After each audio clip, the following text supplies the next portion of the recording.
Boom. North Carolina, I see you. I see you. All right, there we go. All right, listen.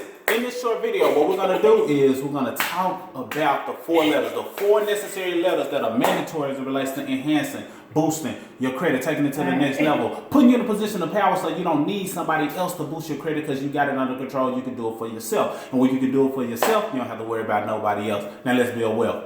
All right, let's get it. They caught all of that on this Facebook Live. All right, you guys, let's go. Now, there are some 5 key points that actually affect your overall score. Uh-oh, it went blurry. There we go. I got to hold it real still. There are 5 keys, you guys, that affect your overall score. I'm going to go through that really, really fast so that we can get into the 4 letters, okay? The first factor that affects your credit score is payment history, okay? Payment history. Payment history accounts for over 35% of your score. It's a total of 192.5 maximum points, okay? So keep that in mind. 35% of your score. 30% of your score is credit utilization, okay? It is a maximum of 165 max points, okay? Number 3 is credit history.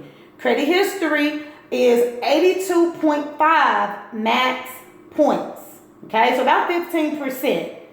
Then you have new credit, which is 55 max points, and credit mix, which is also 55 max points. So that is about 10% of your overall score. We say it all the time. If you're working with someone and they're actually working on your credit on your behalf and they're only focused on getting things removed from your credit report, you guys, you may want to seek some other guidance. You may want to actually try to apply some things yourself because it's bigger than just getting things removed from your credit report, okay? It's way bigger than that. There's 5 overall factors, and you got to understand that payment history is the biggest bulk, accounting for 35% of your score, all right? So what are the 4 letters? The 4 letters that we are speaking of, because payment history accounts for 35% of your score, these 4 letters actually are pertaining to the payment history. And I'll let you take that away, Mark. Absolutely. See, what you got to understand about the 4 letters is that it helps your payment history, just like you said.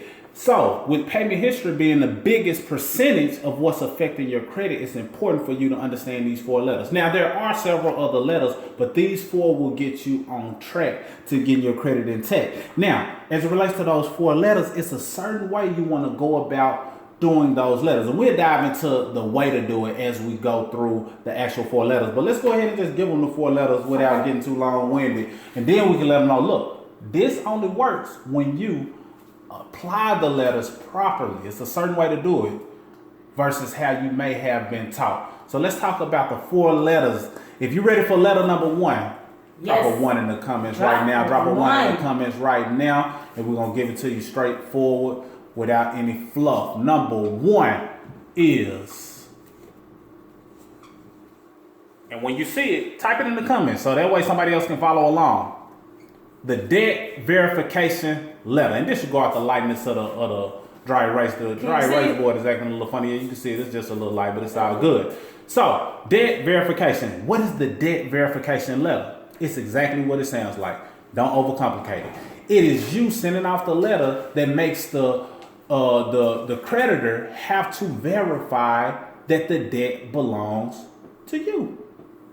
They have to verify that. They can't just say this is your debt. They have to verify that it's yours. Even if you know deep down in your heart that it's yours, make them verify that the debt is yours, because it may be something that they did on their end to drop the ball. So you got to say, hey, how's this debt belong to me? And the debt verification letter puts them in a position to where they have to do it. Now, as it relates to these letters, and I know the Queen loves to talk about this, you want to send these letters off certified mail, because what this does is create a paper trail, and it lets you know when they receive those letters. When you send a certified mail, now you're in a position of power and they have to respond within a 30-day window, versus how some people teach it and you do it via email. Now you got this digital letter that you sent via email versus snail mail. And what you've done is you've pretty much waived some of your rights as it relates to you boosting your credit. But when you send it verified letter in the mail, snail mail, and they let you know when they receive it,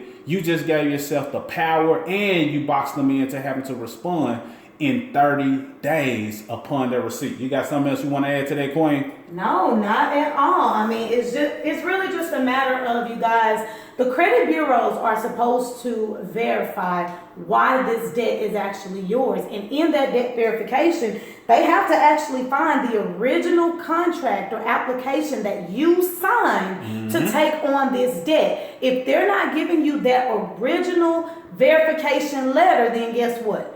Those things can actually be removed from your credit report. I love it. I love it. Stick around to the end. We got some freebie for you. Number 2.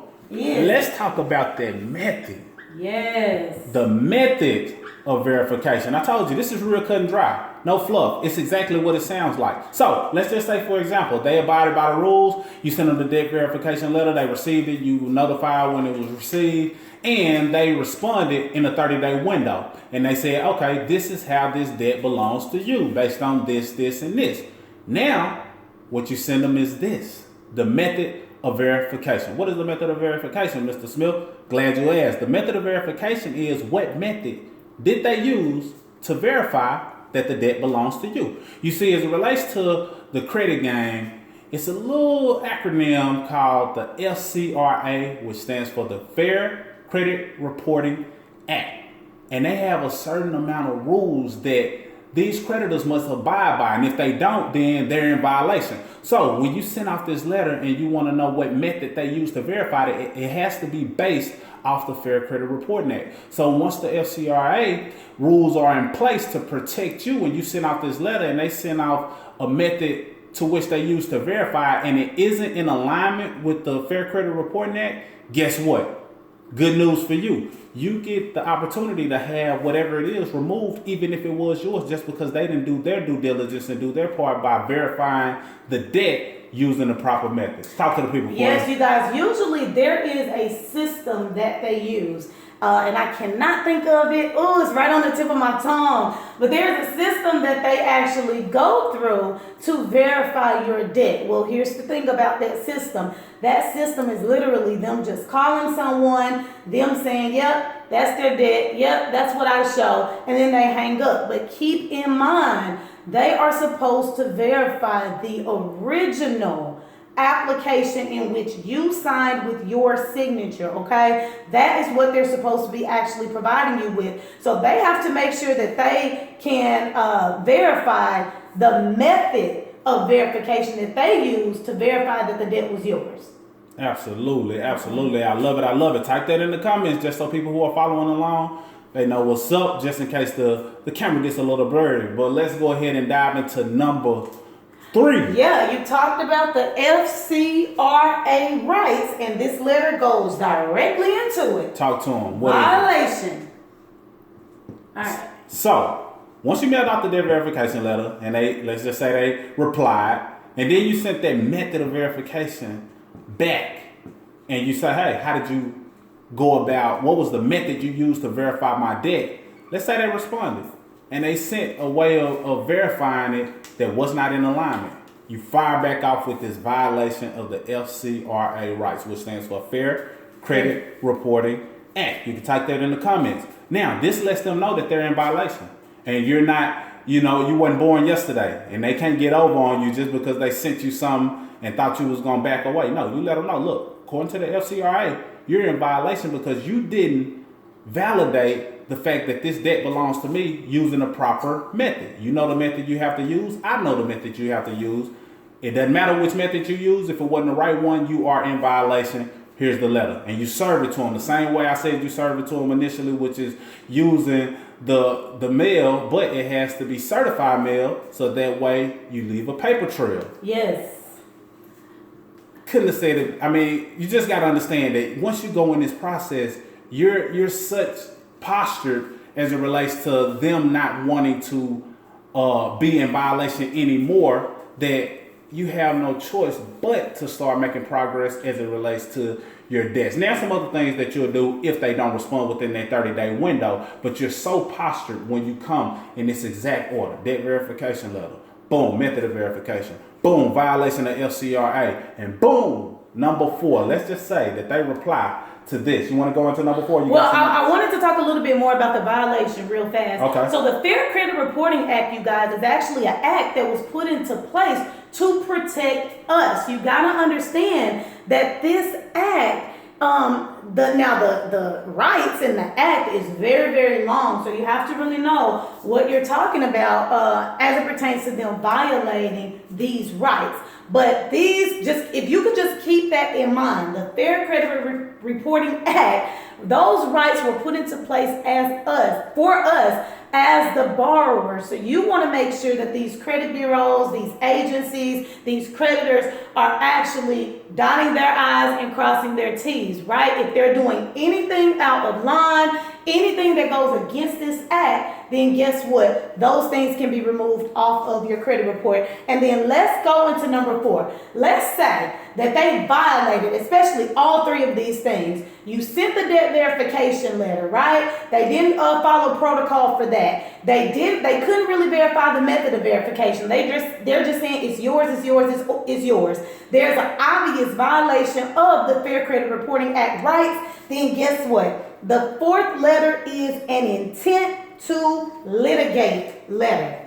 The intent to litigate. So you know what that means. If we're talking about litigation, then that means they got a situation on their hands and they don't want those problems, because this means that you intend to take them to court. You're open to filing a lawsuit because they were in violation. Yes. And most of the time they run from this because they know they were in violation. They know that they didn't, verify the debt properly using the right method. So your intent to litigate usually is the last letter that you have to send to let them know, look, I'm not playing, but y'all go ahead and get this stuff removed off my credit. It's hindering me from building wealth. It's hindering me from acquiring that property. It's hindering me from acquiring that home that I want to acquire for my family. So understanding that when you go through this motion, you set yourself up because at the end, you have an intent to litigate. So if they don't follow it to the T, and if they're not mailing their letters in a timely fashion, then you have a follow-up letter regardless of what angle or perspective that they take as it relates to your debt. Now, don't get me wrong. It may be sometimes where they verify your debt properly, they violate, the FCR, or they don't violate the FCR rights,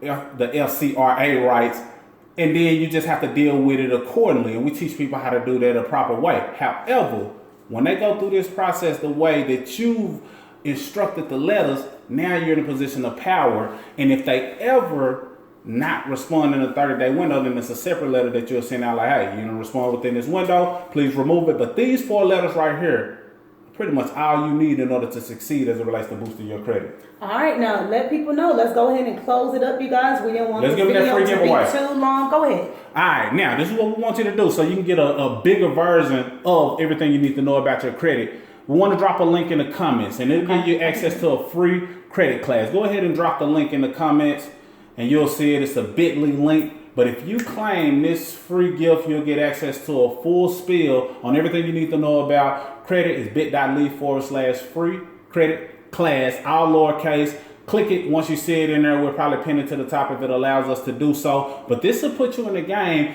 And if you want, and you want to take it to the next step, we can give you access to everything that we got, our whole archive of videos and letters outside of these 4. Everything you need in order to succeed as it relates to your credit.